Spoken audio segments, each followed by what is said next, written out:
افسانه لک لک طبیب. بود نبود یک گرگ بود. روزی شکارش برار گرفت.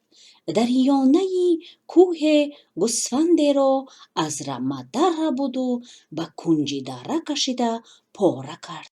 از بس که چند روز باز گشنه بود، آن را حریصانه با شتاب خورد که یک پاره استخوان شکسته در گلویش درماند.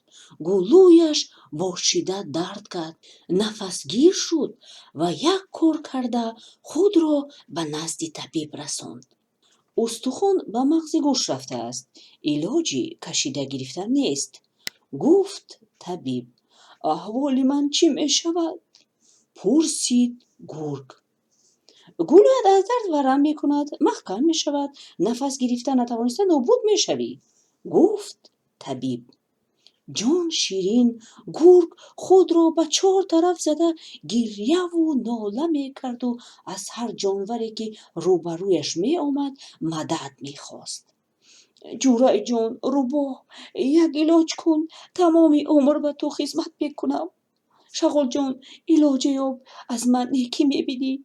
ناله و زاره میکرد گرگ. وی با همین حال به نزد کلمک رسید. لک لک منقار درازش را به آب درآورده قورباغه داشته میخورد و گرگی به سویش آمده ایستاده را دیده خواطر شد و بالهایش را برداشته حرکتی پریدن کرد. لک لک جانم فدایت، پریده نرو، به من یاری بده.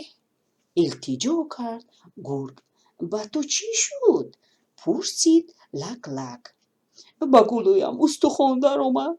طبیب هیچ کار کرده نتوانست. گفت که دردم بی دوا، نابود می شوم من. اشک ریخت گرگ. لک لک را به حال گرگ رحمش آمد و نزدیکتر بیا کو دهانت را کشا گفت. جانم فدایت لک لک. گفت گرگ. اگر با یاری تو از دردی بی دوا خلاص شوم، هرچی خواهی مهیا میکنم. لک لک سرش را به دهان گرگ درآورد و نوک منقارش را این سو آن سو دوانده و درآورده و برآورده استخوان را کشیده گرفت. گرگ یک داد گفت و بعد آرام شده به لک لک حتی تشکر نگفته رفتنی شد. گرگ گرگ گفت از پس او لک لک. وعده چی شد؟ سرت به درون من در آمد؟ پرسید گرگ. ها در آمد. گفت لک لک. باز چی میخواهی؟ خطاب کرد گرگ. تو امروز چیزی به دهان من در آمده بار صحت نبرآمده بود. تو از این باید شکر کنی. لک لک آتشین شد اما چیزی نگفت. دانست که طبیعت گرگ درندگی و کرنمکی است.